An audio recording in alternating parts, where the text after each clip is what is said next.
तो हम लोगों ने देखा कि जो इलेक्ट्रोस्टैटिक फील्ड होता है, यानी जो चार्जेस के कारण से फील्ड होता है, जो चार्जेस लंबे समय से अपनी अपनी जगह पे रेस्ट में हैं, वो कंजर्वेटिव होता है। और कंजर्वेटिव होने का मतलब कि अगर हम दो पॉइंट्स लें और उनको किसी कर्व से जोड़ दें और इस पर हम E डॉट डी एल को इंटीग्रेट करें, ऐसा हर जगह पे हम एक इलेक्ट्रिक फील्ड किधर है वो देखें और डी एल किधर है वो देखें और फिर उनका डॉट प्रोडक्ट बनाएं और ऐसा पूरे A से B तक करें ये चीज़, तो ये इंडिपेंडेंट ऑफ पाथ है।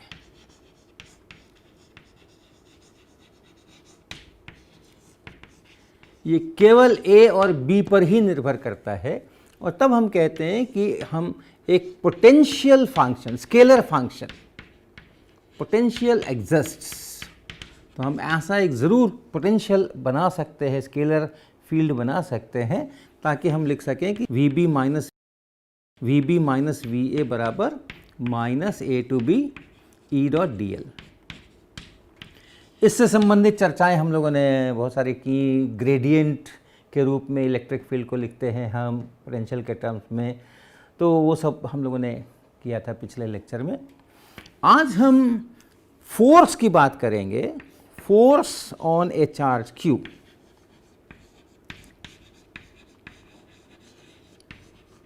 Due to a charge distribution.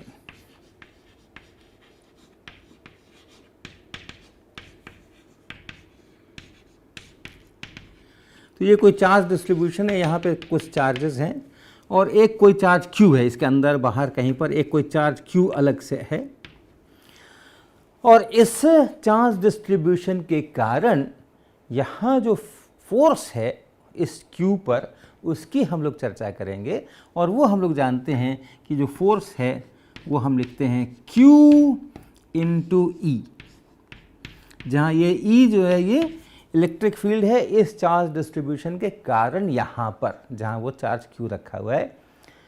और इसके साथ अगर हम इन्हीं चीज़ों को देखें और हम ये पूछें कि अगर कोई पॉइंट A है और कोई पॉइंट B है और हमने उसको किसी पाथ से ऐसा जोड़ रखा है और इस पाथ पर हम F डॉट डी एल निकालते हैं, F dot D L A to B, तो चूंकि F बराबर Q इंटू E है और Q फिक्स्ड है, इस यहाँ में Q नहीं बदल रहा है, उसी चार्ज पर लगते हुए फोर्सेस की बात कर रहे हैं, तो इसको आप कहेंगे Q A to B E dot D L.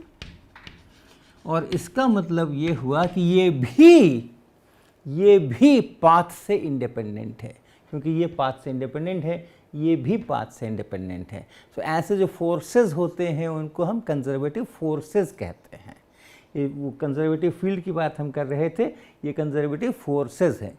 और जैसे कंजर्वेटिव फील्ड हो तो हम पोटेंशियल की बात कहते हैं, पोटेंशियल एग्जिस्ट करता है, एक स्केलर फंक्शन हम बना सकते हैं।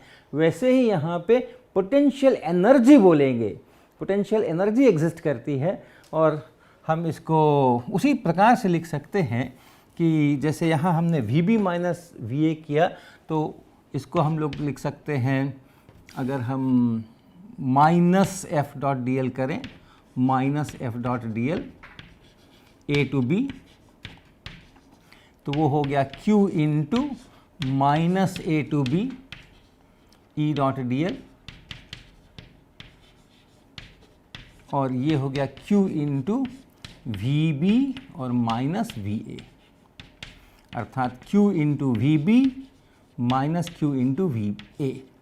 और इसको आप कहें U, Q इंटू V को कहें आप U बराबर Q इंटू V, ऐसा आप कहें तो ये बना UB माइनस UA। और इसको हम लोग कहते हैं पोटेंशियल एनर्जी। किसकी ऑफ स्मॉल q एंड या विथ द चार्ज डिस्ट्रीब्यूशन।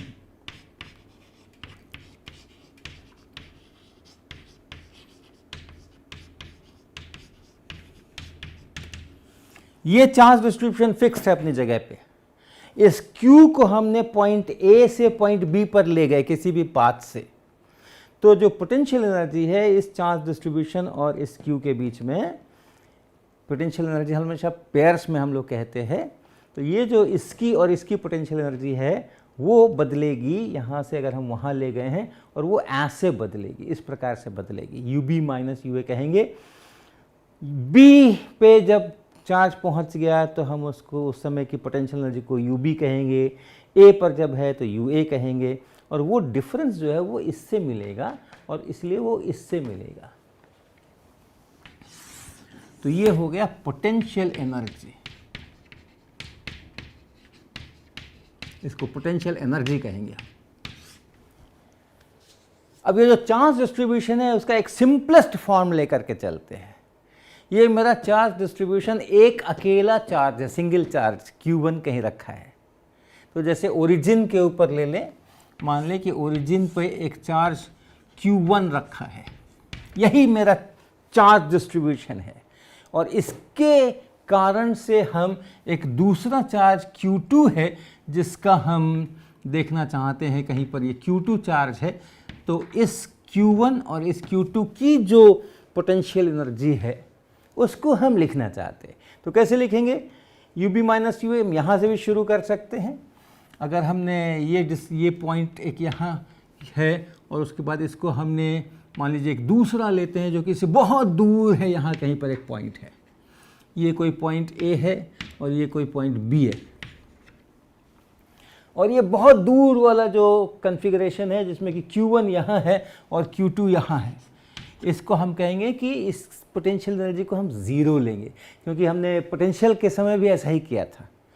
तो उसी का हम यहाँ भी पालन करेंगे और उस पोटेंशियल एनर्जी को हम ज़ीरो कहेंगे। अभी हमारा UB जो है वो ज़ीरो होगा। तो जब यहाँ है ये, तो कितनी पोटेंशियल एनर्जी है? इसकी पोटेंशियल एनर्जी ज़ीरो है, इस कॉन्फ़िगरेशन की पोटेंशियल एनर्जी ज़ीरो है। Q1 Q2 बहुत दूर है, सेपरेटेड बाय लार्ज डिस्टेंस जिसको हम इन्फिनिटी कहते हैं, वो ज़ीरो है। और जब ये एक R डिस्टेंस पे है उस समय में क्या पोटेंशियल एनर्जी है? तो हम इसी का इस्तेमाल करेंगे। अगर हमें लिखना है, क्या लिखना है? हमें UA लिखना है, UA माइनस UB हम ज़ीरो ले रहे हैं, UA is equal to UA minus UB, और UA माइनस UB अगर लिख रहे हैं तो QVA minus QVB, QVA minus QVB, और QVB हमारा ज़ीरो है। जब जो लास्ट डिस्टेंस पे पोटेंशियल है उसको हम ज़ीरो मानते हैं, तो इसलिए ये Q इंटू VA है। ये V क्या है? ये V क्या है?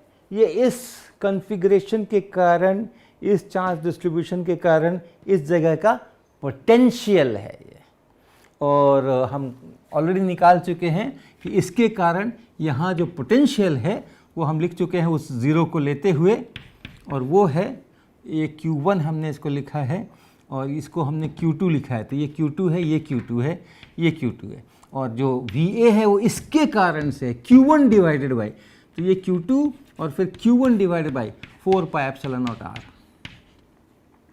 Q1 Q2 divided by 4 pi epsilon not R,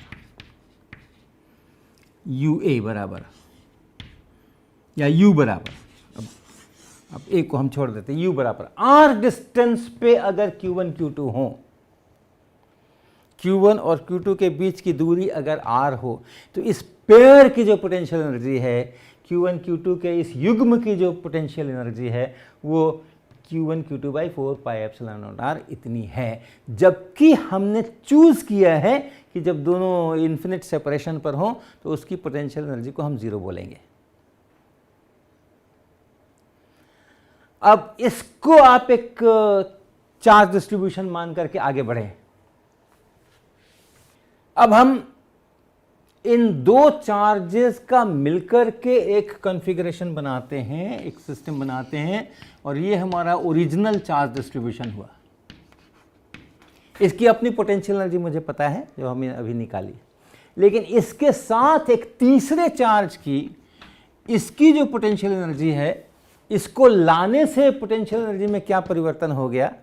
ये Q3 अगर लार्ज सेपरेशन पर होता तो इसके कारण जो पोटेंशियल एनर्जी बन रही है उसको हम जीरो कहे होते, और वहाँ से इसको यहाँ तक ले आए तो कितनी पोटेंशियल एनर्जी बन गई। इसकी अपनी पोटेंशियल एनर्जी जो है उसके अलावा वो अब हम लिखना चाहेंगे, तो वो भी उसी तरह से हम लिखेंगे। ये जो है इसको हम एक u प्राइम कह देते हैं, याद रखिएगा। ये किसके लिए लिख रहे हैं? Potential energy of Q3 with Q1 Q2। Q1 Q2 की अपनी जो खुद की पोटेंशियल एनर्जी है वो इसमें शामिल नहीं है। Q3 के साथ जो इसकी पोटेंशियल एनर्जी है, Q3 के आने से जो पोटेंशियल एनर्जी बनी है, सिर्फ वो लिख रहे हैं। तो वो कैसा लिखेंगे हम? Q3 into potential. कहाँ पे पोटेंशियल? जहाँ ये Q3 है। और किसके कारण पोटेंशियल? इसके कारण से पोटेंशियल। और वो कितना लिखेंगे हम? तो उसके लिए हम एक सिस्टम बना लेते हैं ओरिजिन लेकर के, और कोऑर्डिनेट सिस्टम। Q1 का जो पोजीशन है उसको हम R1 वेक्टर कह लेते हैं, Q2 का जो पोजीशन है उसको हम R2 वेक्टर कह लेते हैं, और Q3 का जो पोजीशन है उसको हम R3 पोजीशन वेक्टर कह लेते हैं। तो यहाँ पे Q3 तो ठीक है, और पोटेंशियल, इसके कारण यहाँ पोटेंशियल क्या लिखेंगे? पहले Q1 के कारण पोटेंशियल, तो Q1 से और यहाँ का डिस्टेंस जो है वो फिर वैसे ही Q1 Q3 का तो हम जानते हैं। Q1 के कारण से यहाँ Q3 पर क्या पोटेंशियल है वो तो हमें पता है, वो है Q1 divided by 4 pi epsilon not, ये डिस्टेंस, और ये डिस्टेंस है, ये R3 है और ये R1 है, तो ये हो गया हमारा R3 माइनस R1 या R1 माइनस R3 ये। और इसके कारण से भी यहाँ पोटेंशियल है plus Q2 divided by 4 pi epsilon not. इसके लिए ये डिस्टेंस चाहिए, ये है R1 और ये है R3, ये है R2 और ये है R3, तो ये हो गया R3 माइनस R2 या R2 माइनस R3, ऐसा। तो क्या बना ये? Q1 Q3 divided by 4 pi epsilon not R3 minus R1 और plus Q3 Q2 Q3 4 pi epsilon not और उनके बीच का डिस्टेंस R3 माइनस R2। और अगर आप इन तीनों की मिला के कुल पोटेंशियल एनर्जी जानना चाहते हैं तो इसकी जो अपनी इन दोनों की ये जो पेयर है इसकी जो पोटेंशियल एनर्जी थी वो भी ऐड कर दीजिए, तो ये पूरे सिस्टम की पोटेंशियल एनर्जी बन जाएगी। Potential energy of Q1 Q2 Q3, ये पूरा क्या ऐड करेंगे? Q1 Q2 divided by this distance, तो क्या बन गया?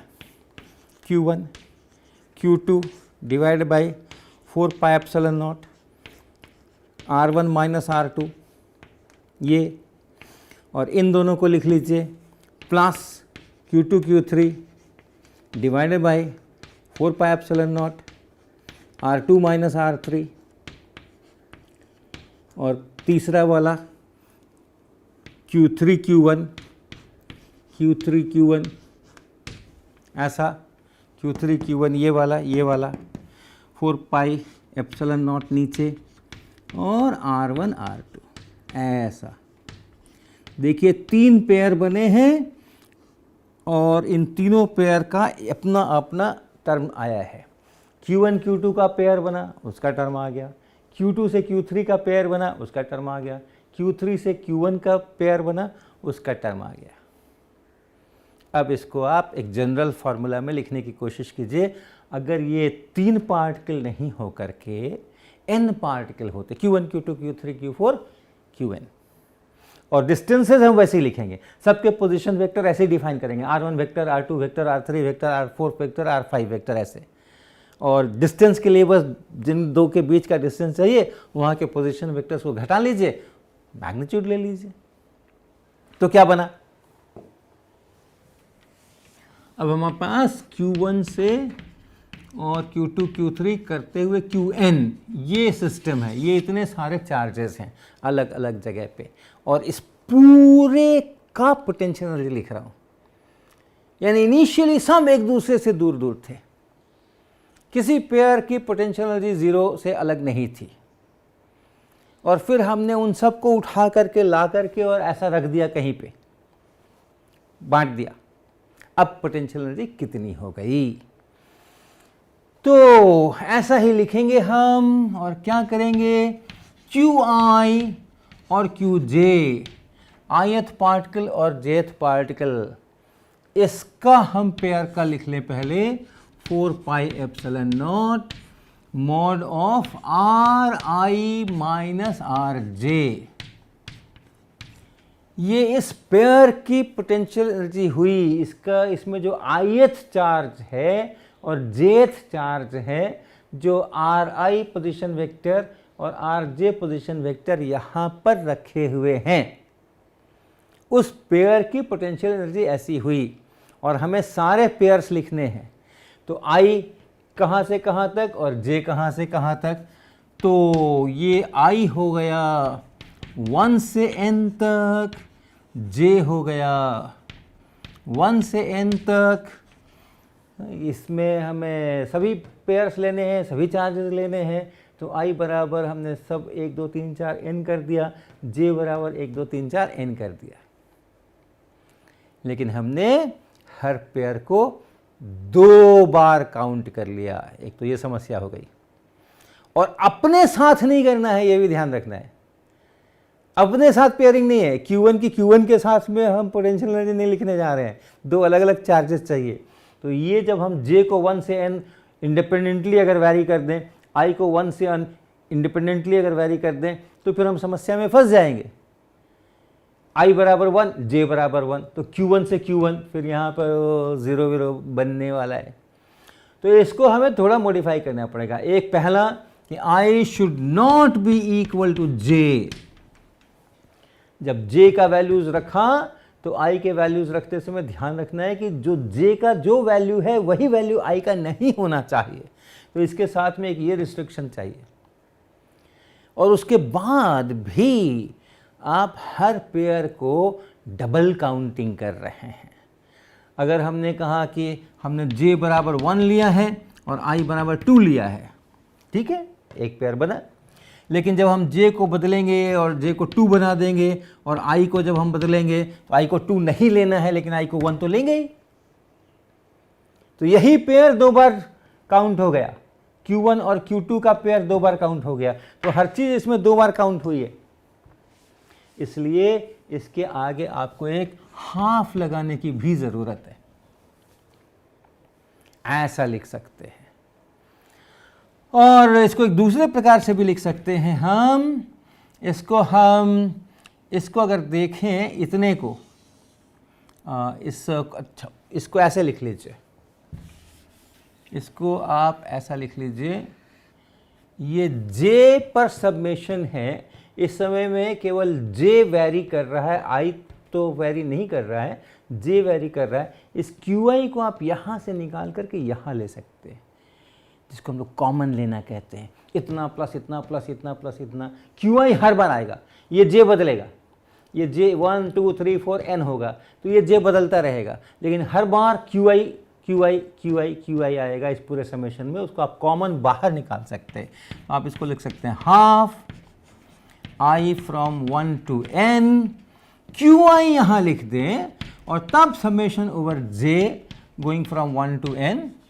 Of course I is not equal to J रहेगा ही रहेगा, और फिर बचा यहाँ पे QJ divided by 4 pi epsilon not RI minus RJ।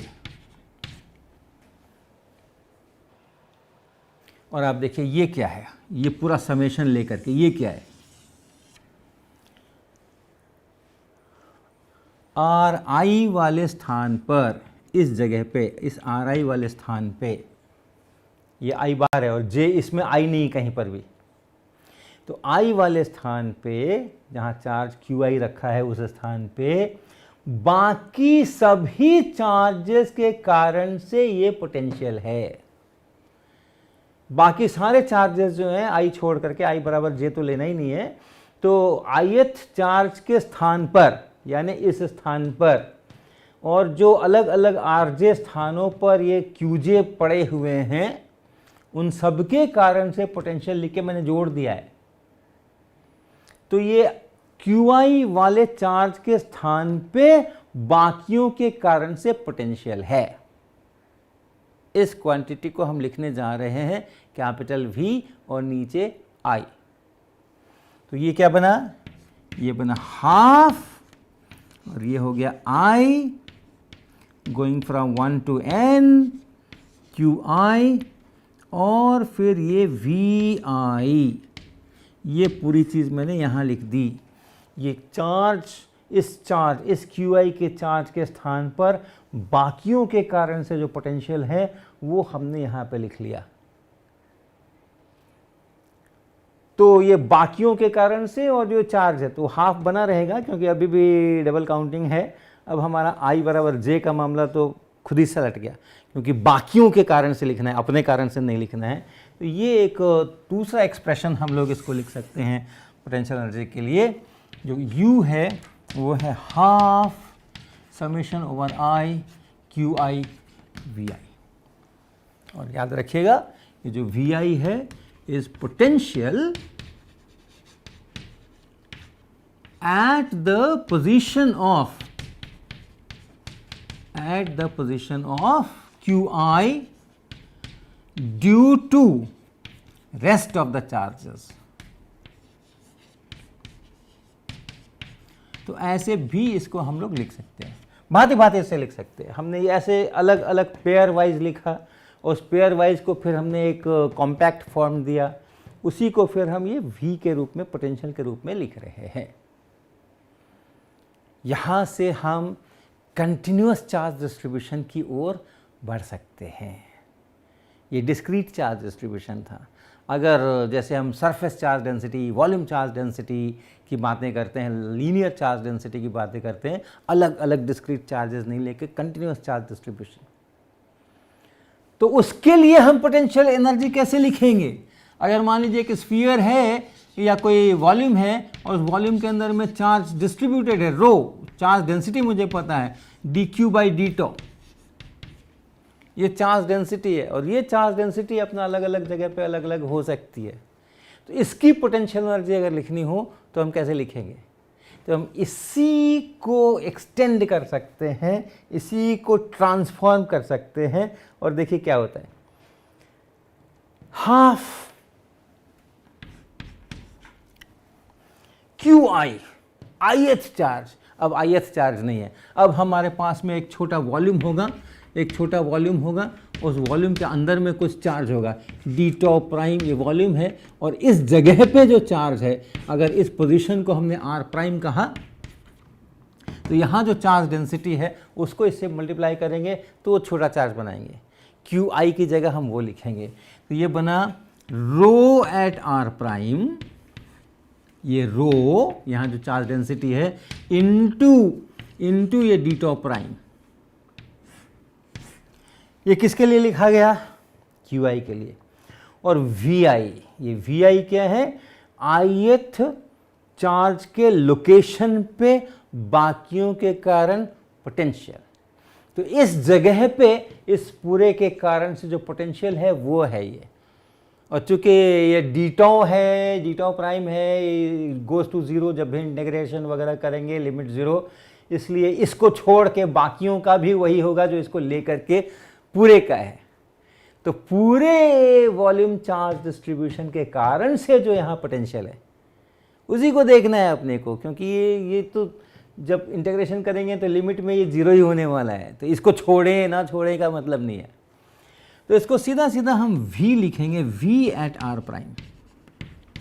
ये पोजीशन जो है ये r प्राइम पोजीशन है, यहाँ पे इस चार्ज डिस्ट्रीब्यूशन के कारण क्या पोटेंशियल है और यहाँ पे ये चार्ज इतना है और इसको हमें इंटीग्रेट करना होगा। कहाँ? उस पूरे वॉल्यूम पे, volume containing all the charges, all the charge distribution.